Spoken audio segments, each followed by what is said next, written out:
Coming up next, we've got Christina, who's the VP of e-commerce at Hero, which is a really awesome bread company, food company, as well as Rishabh, who's the CEO of Fermat. Please welcome both of them.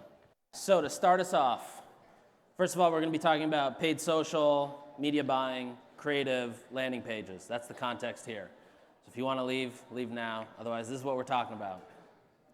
So to start us off, please give us a 20-second overview, who you are, what you do, and maybe your favorite reality TV show. I'm Christina Oyler, VP of e-commerce at Hero Bread, and we launched to the world in October of 2021 under the auspice of the only bread that Tom Brady will eat. He's an investor of ours. And at this point, we have the #1 seller on Amazon in the white slice bread category, hamburger buns, and hot dog bun categories, and the #3 tortilla. So I oversee all of the e-com for Hero Bread with our hero.co direct-to-consumer site and marketplaces such as Amazon and Walmart. And my team also leads digital media and performance marketing, social, and consumer experience. Amazing. You forgot the favorite reality TV show. Yeah. I'm not a big reality TV show person, but the last reality show that I really binged was Love is Blind, and I definitely feel guilty about that. Okay. Talk about a red flag. Hey, so I'm Rishabh. I'm one of the co-founders and CEO at Fermat. We're basically a landing experience builder for paid campaigns. So if you're running a paid campaign, what is the landing experience after that? And my favorite reality TV show is Indian matchmaking, largely because like my non-Indian friends are like, wow, like how real is this? And I'm sitting there thinking like, man, this is very real. Like I can see my mom like as one of the moms in these shows. So Amazing. All right, let's get into the talk. So tell me a little bit about, I guess, the challenges you have at Hero and how you're thinking about analyzing and solving those challenges, and then we'll do the same for Fermat. Yeah, I would say that we have two key challenges.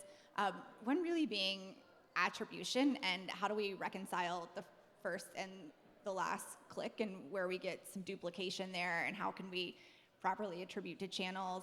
And the second one for us is how do we reach net new consumers in this world where it's all very disparate and it's hard to reach people who are potentially acceptors of your concept as well as willingness to pay. So how do we reach them credibly? And that's really how we've partnered with Fermat to help us do that. yeah, I would say that like one of the biggest challenges that we're trying to help with right now is a lot of the people who we work with in particular, like helping them become first order profitable on their paid campaigns, which is like very challenging, and it's like a lot of the different parts of the funnel that I think we're going to talk about today. But like not only is it challenging to do that, but actually understanding how to set up, measure, and make sure everything is clean and believable. So the people who we work with, we want to make sure that they can present it effectively to their CFO and CEO, because the pressure on contribution margin is like quite high. And so that's one of the things that we spend a lot of time trying to think about, like how do we present that information? What is the most effective way to actually enable those sorts of campaigns, those types of things. And just by a show of hands, how many people know what Fermat is or have used it, seen it in the wild? All right, nobody knows what it is. Awesome. Basically, this is the way I interpret it. When you click an ad, you can either go to a homepage, product page, collections page, or a landing page. And with Fermat, what you guys have built is essentially a lander experience where when you click over, it feels like you're in somebody's app, but it's still a mobile browser experience, so you don't have to download anything or anything like that. It still feels like an app. It's very branded. It has all of the information somebody would need, the what is the product, how does it benefit me, answers all the main questions, and then very quickly allows a customer to check out, whether it's adding to cart or just immediately hit with Apple Pay or Google Pay. Is that right? Did I miss anything? You explained it better than I do. Awesome. So, yeah, that's incredible. Yeah. Okay.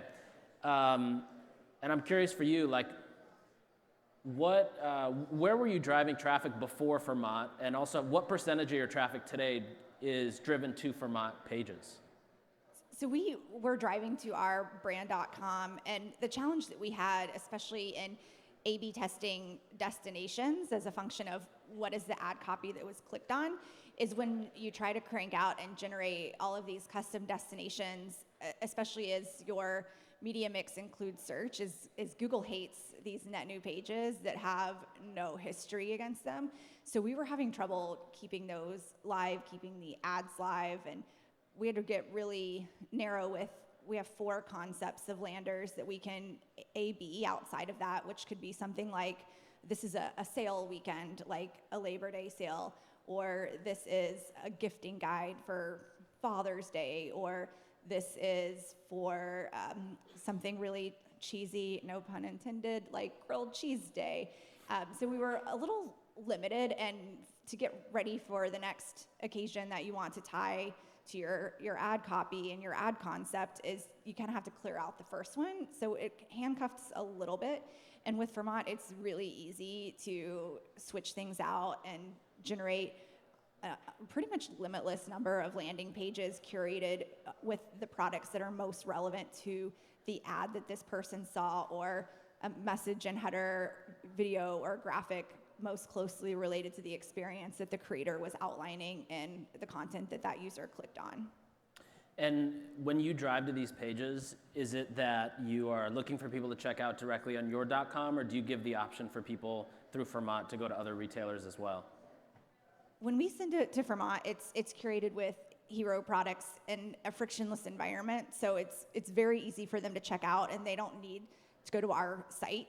But we are able to see the sales data, getting data of who these consumers are. I saw Source Medium is also here, and Source Medium has an integration with Fermat, so we're able to get a lot of information on which of these consumers are new to our brand, what are they purchasing, what's their repeat behavior. So for us, it's really great to drop them into this environment that's pretty frictionless, and they're easily able to go back to the social experience that they were on, instead of distracting them from that, which we know a lot of users don't enjoy and won't participate in. And do you also use Fermat outside of paid social, like or even paid search? Like, I imagine the first thought I had going to the Fermat site was, this is great for Instagram stories, a pinned comment on TikTok, social media bios, even like text campaigns. Do you use them outside? We've started to explore this. We just started rolling out into retail in November of 2022. And so as we are partnering with creators and driving to DMA-specific landing pages, et cetera, this is something that we've looked to incorporate, just because we can keep everything really specific. So it's something that we've started to explore, just given the value that we found. Cool. And Rishabh, I think, I've built probably hundreds of landing pages in the last couple years. One of the most valuable things is connecting the audience they're going after, the creative they come from, and the message that they see. How do you help brands with keeping that experience consistent, from the first touch point when they see that angle of why somebody should buy the product, to landing on your Fermat experience and making sure you're consistently optimizing that? Yeah, so we actually take the point of view that we lean in pretty heavily to the actual creative. So we trust very heavily in the creative process that's going into the actual ads, the ad copy, and basically pull that information into what you see when you actually land on the experience. So it feels very continuous with what you actually saw in the ad. For us, the optimizations are actually on all of the sort of functional buying elements. So traditionally in like a landing page, you would pay a lot of attention to like the design and things like that. For us, the vector that we have chosen is like mostly the sort of like technical elements. So where do we pull the Apple Pay button forward into? What kinds of offers can we sort of like test and experiment with? And so we actually auto-optimize every landing experience once the campaign goes live. It's basically like a landing experience that auto-learns. So as you send more traffic, it just gets better over time. And so we just like optimize on a different vector than the design vector. And just to confirm, your AI is not a bunch of Indians working overnight, right? It is not. It is, although my co-founder is Indian and he helped program it. So, it kind of depends on how See where I'm getting at? Yeah. Okay, so One thought I had initially when I saw the Fermat experience is, this works extremely well for maybe products under $75, right? It's like you can learn everything, you can buy it right there, you can be done. But how do you think about driving much higher AOV purchases using the same experience? Yeah, so unfortunately, he's not here, but actually Brian, who is the head of marketing at a company called Nude, which is like it's a hair removal device, basically. So it's roughly a $200 or $300 device, basically. It's a single-time purchase. The short story is like you can have it work effectively as long as the ad copy is actually telling the consumer what it is that the product does. Usually what's happening is that in higher purchase price items, and I'm curious what your experience is too, is that you're actually just trying to drive the education in order for the consumer to feel confident in making the purchase. And so, again, we're leaning pretty heavily on the creative and the ad being highly effective in order to do that. And then the landing experience is just making it possible for them to actually make the purchase the way that they want to. Yeah, it makes sense. We find that with our higher AOV purchases, we try to collect first-party data as quick as possible, and then similarly to what you guys are doing, use email and SMS with the same messaging angles that they came in on to reiterate that message and drive conversion. Christina, I'm curious, like from you don't have to give numbers, but maybe a percentage, from a CPA standpoint, what was your difference with driving, homepage, product, or collections page to your Fermat page? In looking at Fermat and our CPAs through what we're doing with them in those programs, the CPAs are roughly about 60% of what we pay in other areas. So for us, it's a lot more efficient. Where we're using paid to drive traffic to Fermat landing pages, our return on spend is typically about 50% higher. So we see a lot of efficiencies with that pathing. And I'd be remiss if I didn't point out that the creative that we're using to drive to those pages, because of what they allow us to do, absolutely helps facilitate better conversions, increased return on spend, and increased AOV. And did you guys produce separate creative for the Fermat page? And if so, like what was the difference? We did, and we opted to primarily use creator-produced content instead of brand content for the Fermat pages. Reason being is with a creator, they can have more of a story arc and a narrative about the product, kind of like when your favorite podcaster tells you about a slice of life story and then inserts a product that they use to get to a solution or solve a problem. So for us, it allows us to have that story and break up the convention of, if you're doing a social ad, you have to show the brand and the packaging in the first 2 seconds, and then you have to put all of your product claims in there. So this allows it to be more of a storytelling feature, and then link to a brand destination on Fermat that is an extension of that story. And we found that's really, really effective, especially when you're trying to cast a wider net. For us, we were able to start with branded content that aligned with some of those conventional practices, but it's really the people who are your niche that are concept acceptors and willing to buy. But then as you look to broaden and to expand, you really have to use different tactics to get the attention of someone that doesn't know that they need your product or how they would incorporate it into their everyday life. Totally. How many people here use creator or influencers to drive acquisition right now? Either maybe just your creative or, proper influencer campaigns? Not a lot, which is kind of surprising, actually. What have you seen the delta in the CPA for when you're running ads that are creator ads or influencer-led ads versus, just basically putting a billboard in somebody's feed from your own company? Yeah, I would say in general around like 20 to 30% more efficient for us to use creator-driven ads for acquisition.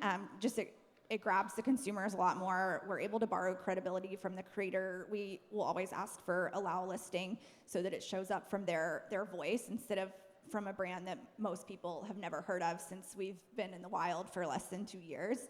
So very, very effective.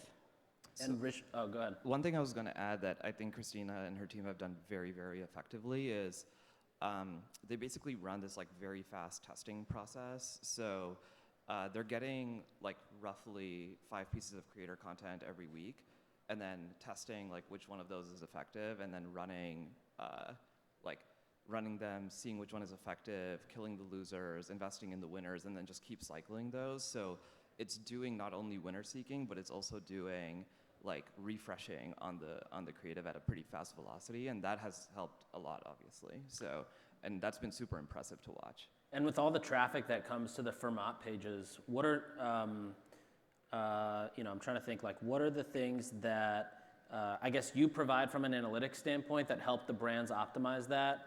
And or what are the things that you guys are doing in terms of setting up better experiences for brands in the future?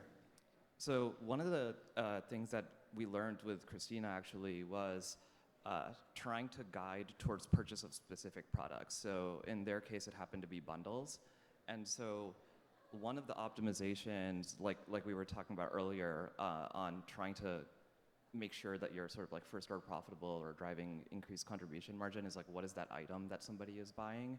And so you can do a lot of things when it comes to what is the product that you guide somebody to in the landing experience, and what are the specific items that you inventory in any given landing experience, right? And so we've done a bunch of things with Christina and with other customers of ours to make sure that you categorize and curate certain products in order to drive the purchase of those versus others. And so you can do things like significantly lift the AOV, you can make it more attractive to like push the product that you're actually trying to get rid of excess inventory of, those types of things. And those types of optimizations end up really impacting contribution margin and overall EBITDA.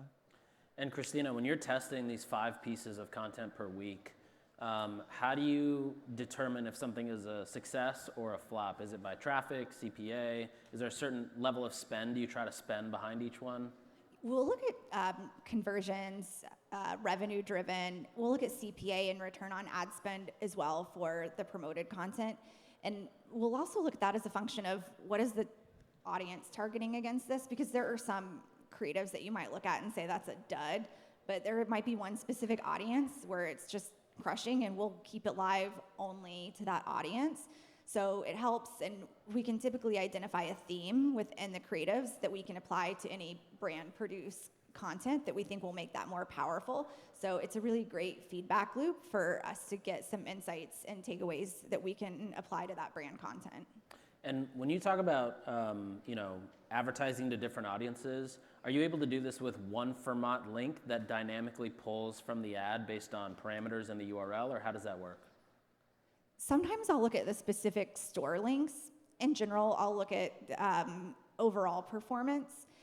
For the store links, it might be a function of, are we curating what's in those store based on what are our highest margin items? Is it the items that are most relevant? Or thirdly, we might say, is this an item that is most likely to bring in a new consumer, which is our bundles, which include a little per each discount in there, so maybe not as high margin, but if it brings in a consumer who's then gonna buy our core items at higher margins, that's worth it. And Rishabh, if you were to put yourself in like a founder's shoes, right? They care about contribution margin, they care about lift, they care about the price of Fermat compared to the margin it drives. What are some of the analytics that you guys provide that benefit a founder, as well as separate question, what are the analytics you provide that benefit the people who are actually operating on the e-commerce business? Yeah, so I would say that we try to do 2 sets of things. So one is we will push the data to wherever the brand is already doing all of their analytics. So in Christina's case, it's Source Medium. In other people's cases, it might be like a Triple Whale or a Northbeam or wherever you're actually measuring it. So for the operator, they're getting all of the data as if it's just on their own website. We also do, because we can do a per landing experience data set, we can add to that by saying, hey, this type of store is actually seeing a 4% conversion rate. This other one is seeing a 7% conversion rate. And that can help inform, like, hey, what are the types of offers that are more effective for you? What are the types of inventorying that are more effective for you? And so it can help you drive decisions not only on which creatives are actually good at direct response, but which kinds of items are driving the fastest like purchase behavior. And then when it comes to contribution margin, this is something like we try very hard to be really, really deliberate on, is setting up every campaign such that we feel very good about the increased profitability that we're driving for the brand. And then we encourage all sorts of A/B testing in order to make sure that the ROI is really clear to people. Because for us, like, our business grows if they are a highly profitable brand as well. So, Right. yeah. Awesome. Anything else you think I missed that we should definitely mention? I don't think so. I mean, I need to take the pitch that you used to talk about us. Yeah, well, tell people how much it costs to use Fermat. Sorry? How much does it cost to get up and use it? I mean, it just depends on like the scale that you're at, to be totally honest with you. So, but the one thing I can 100% guarantee is that it is going to be like very, very small relative to the change in your CAC. So it's a little hard question to answer directly. There's no like direct simple price, but it is very much like a high ROI thing. So. Awesome. Well, that's all the time we have. Thank you. Thank you.